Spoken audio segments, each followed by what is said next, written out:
What is going on, witches, wizards, and warlocks? Ember here with another one for you, and today I wanted to talk about how to most efficiently set up your vivariums to farm all of those beast items that they give you when you take care of them. But before we get too far into it, let's all head down below this video. Absolutely obliterate that like and subscribe button. Let me know in the comment section down below if this is the kind of content you like to see. Don't forget, you can catch me on Twitch Mondays, Tuesdays, and Wednesdays, usually around noon Pacific time. And let's not forget also to stick around at the end of this video for an original meme. And without further ado, let's get into it. Alright, so we all love collecting our beasts, letting them frolic in our fields, feeding them, petting them, and all that good stuff. But why is it important to have them in our vivariums in the first place? Well, beasts do serve a purpose besides just looking cool and to have fun with in our vivariums. They allow us to harvest different items from each of them when we take care of them correctly, such as petting them and feeding them. Each of them will give us materials that we can use to upgrade our gear in certain ways. There are two different benefits to adding these beast items into our gear. Number one, we are able to raise our offense and or our defense stats on certain gear when upgrading them, and that helps during combat. Additionally, we can slot certain items in our trait slots of all of our gear. These will allow us to deal more damage with certain spells, reduce our cooldowns, and increase our damage with our items such as the cabbages. If you're really trying to get the full amount of benefit from each of our beast items, we'll want to make sure that each of our vivariums that we have unlocked have as many beasts in them as possible. We'll also want to make sure that we have a wide range of different beasts that we can have. Some of them are unlocked over quests and things like that. We'll go through that here in just a second. But any of the beasts that you're able to just go out and find, it's always a good choice to go out and do so. Now, how often you're going through and managing your vivariums is completely up to you. Every now and then, it's always a good option to just jump into your room of requirement, go get some potions brewing, grab some of the plants that you have planted in there, quickly run over to your vivariums, feed and pet all your beasts, grab all of the items that they have for you off of them. It's really just about a 5 or 10 minute trip inside of your vivarium all in all, and it helps you to be prepared for the rest of the game.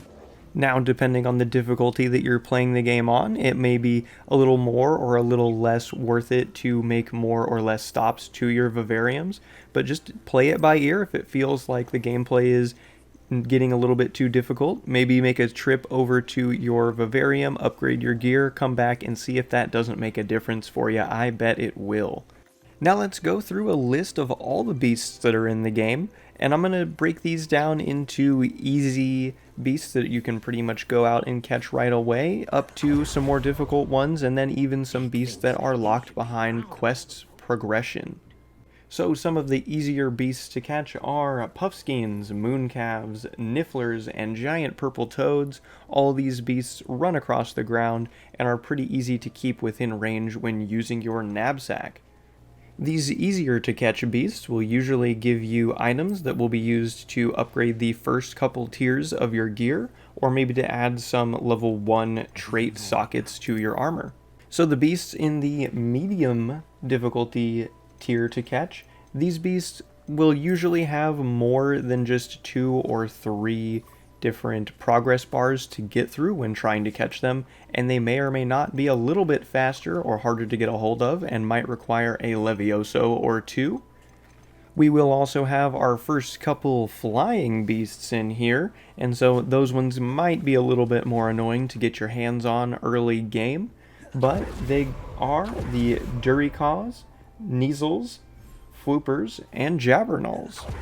These medium tier beasts will usually be used to upgrade the second and third levels of your gear, or to give you maybe a level 2 trait slot socket for your armor.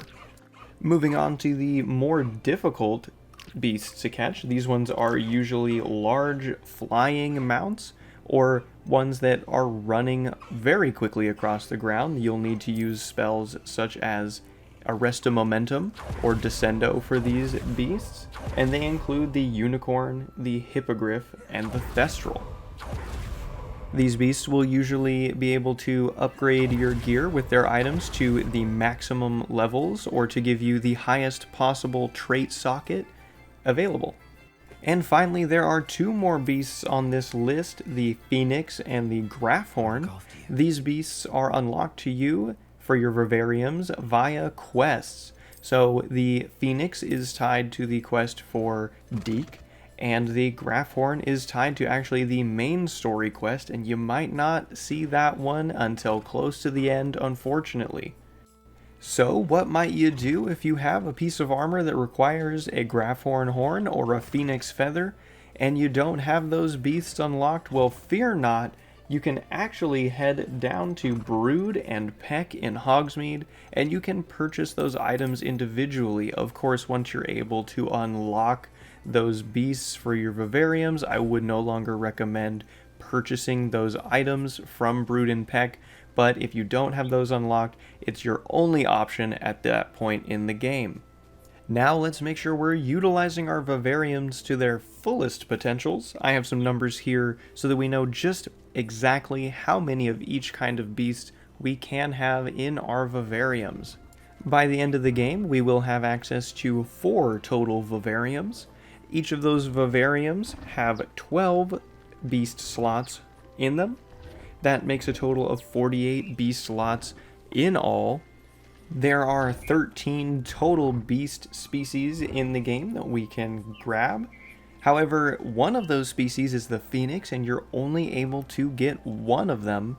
So we will have to break up one group of 4 beasts and add a Phoenix to it. Usually I will use one of the easier beasts to grab, such as a Puffskin or Mooncalf, to have 3 of, and then have a Phoenix in with that one.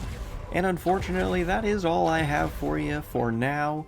Thank you all for tuning in. Let me know in the comment section down below what your favorite beast is. Let's go ahead and throw that meme up on the screen now. Go ahead and catch me on Twitter using the link down below. Don't forget to check me out on Twitch on Mondays, Tuesdays, and Wednesdays at noon Pacific time. Check back here on the channel on Wednesdays for a new video drop. And until next time, be without form, swift as lightning.